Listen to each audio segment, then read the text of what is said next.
Hello again, and welcome back to Miss History. I hope you have all been well, and that the year is, going pretty well for you thus far. Today, I have kind of an odd one that involves the Napoleonic Wars and a shipwrecked monkey. Let's talk about the hanging of the Hartlepool Monkey.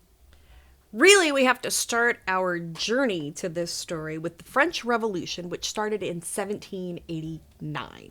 So some of the underlying causes of the revolution was King Louis XVI's inability to manage the rapid growth in population, which led to the inadequate finances and government debt, which resulted in economic depression, high unemployment, and high food prices.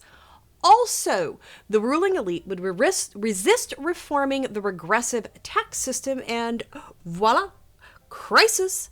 So between the years of 1770 and 1790, food prices rose by 65% due to inefficient agricultural methods and farmers struggling to grow enough food for the increasing population, and transportation was not adequate enough to transport what food they could grow. Oh, and in that same time period, wages had only risen by 22% for those that were actually able to find work. So there was also quite a bit of political dissent that was happening not only in France, but in the greater part of European society. People were taking to the public square to discuss ideas, which was a huge change in France because under King Louis XIV, he had the court at Versailles as the center of all culture, fashion, and political power. And with all these people now better educated, having increased literacy, they left Versailles with little ability to continue to influence opinion. Further, there was the debt of the country, which in 1788, the ratio of debt to gross national income was 55.6%, and the French were continuing to borrow at a higher rate than Great Britain. This may not have been an explanation for the revolution that would follow, but I'm sure it added fuel to the fire. Really, the crux of the issue was in the tax system that was used at the time to fund the government, and tax rates varied from one region to another.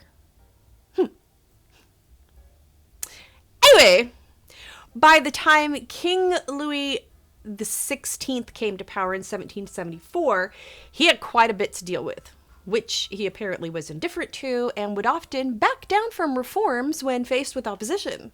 His court would become a target of anger, and the people would really be angry at Queen Marie Antoinette, who some said was a spendthrift and Austrian spy.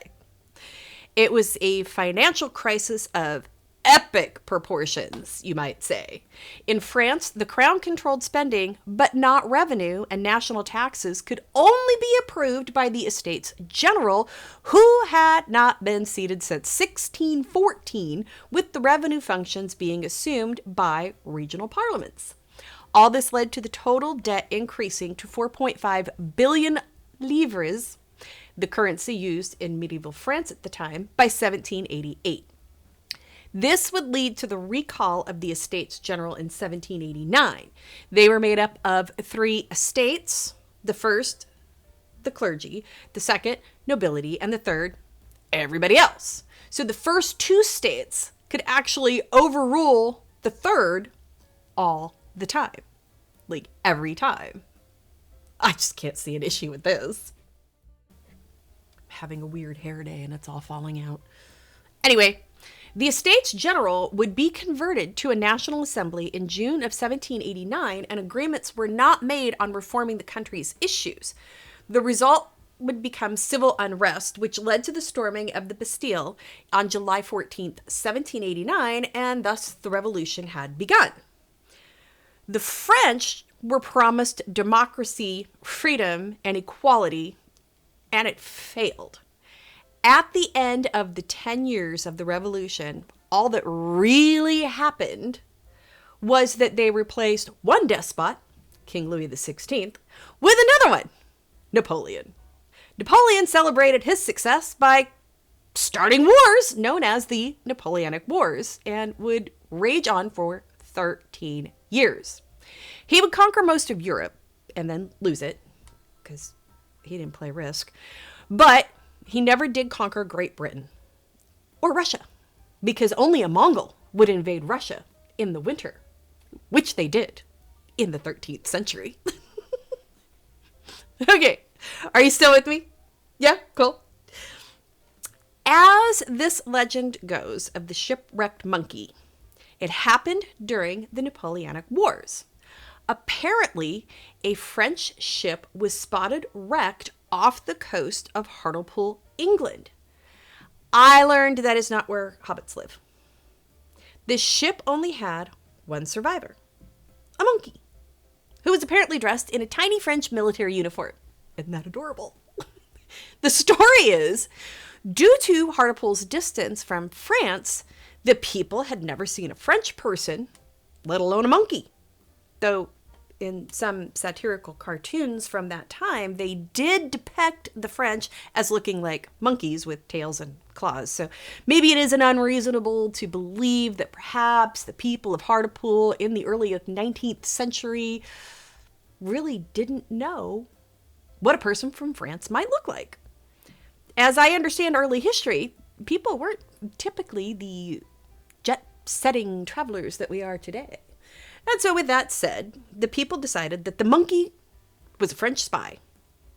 There would be a trial to see if the monkey was a spy or not. And, well, the monkey, unable to speak, in its own defense, outside of the chattering noises associated with monkeys, the court would find the monkey guilty, which led the people to drag it out of the courtroom to the town square and hang it. Study history, they said. It'll be interesting, they said. Realize people have been this stupid for thousands of years. So is this really what happened? I mean, did the people of Hartlepool really hang a monkey convinced it was a French spy? Or could it be something even darker, as some historians think? Historically, at that time, boys as young as 10 would actually work on warships and be known as either powder boys or powder monkeys. The primary job of these boys was to move gunpowder from the powder magazine to the artillery to minimize the risk of fires and explosions. These boys would be chosen based on their speed and their height, and they were not only used on British vessels, but also during the Civil War in America. The boys were typically part of the poor working class, and in Britain, they would be recruited by the British Royal Navy because they provided clothing, meals, a place to sleep, and maybe some education. So it could be perhaps that the survivor on this French warship was a young boy who did not speak the language and was the victim of accusation of spy and then hanged, which is terrifying. Of course, it could also be that this event never happened, as other people claim. There is no specific date for this event, outside of that it happened sometime during the Napoleonic Wars, which was the conflict between Britain and France in the years 1803 to 1815. And so if you look at historical records of England, of the 38,000 shipwrecks around Britain, 12 sank near Hartlepool during that time frame. Those were said to have been all English vessels, either merchant or fishing, and none were reported having a monkey on board. It's believed perhaps that the story comes from songs. In 1855, Edward Ned Corvin wrote a song about a monkey for his performance in Hartlepool, which included phrases like Harry French spy and Napoleon's uncle. These lines were similar to a song titled The Baboon, which was written around 1825 and allegedly based on the true story of a baboon that visited Tyneside with some Cossack soldiers. It was reported that some vessels would keep monkeys as pets on their ship to entertain the crew. This came about when the British first began to explore Africa, wherein they would capture young monkeys. In fact, a Senegal monkey was kept as a pet by a ship's cook and would entertain passengers. You know, kind of like that undead monkey Jack from Pirates of the Caribbean. If all of these theories weren't enough, Hartlepool is not the only place that a monkey washed up on shore and was hanged. A tale from 1772 in Bottom, near Peterhead in Aberdeenshire, is alleged that villagers hanged a monkey that was the only survivor of a shipwreck because no survivors meant that the villagers got to claim salvage rights. Awesome. It's also alleged that monkeys were killed in the Cornish village Mevagissey. Sorry if anybody from England is watching this and I'm mispronouncing all your stuff. Near Slough. But in that case, it was the monkey of an organ grinder that was hanged for biting a child. What's with all the hanging monkeys? It's a legend, though, that has stuck around Hartlepool, whether true or not. So today, football matches between Hartlepool United and its rival Darlington. Darlington chants, "Who hung the monkey?"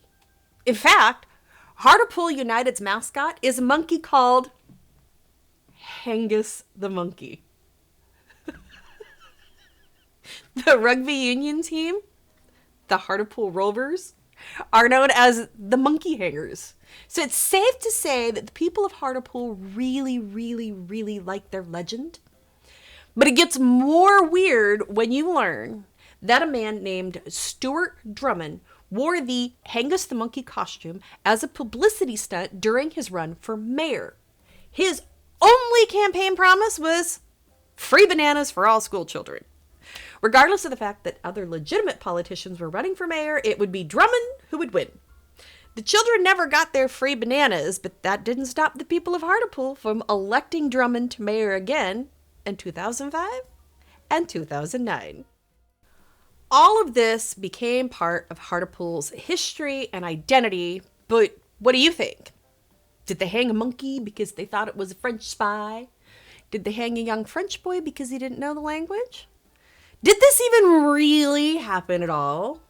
Let me know your thoughts down in the comments. And hey, while you're down there, give the video a like. Don't forget to subscribe. And I will see you in the next video. Bye.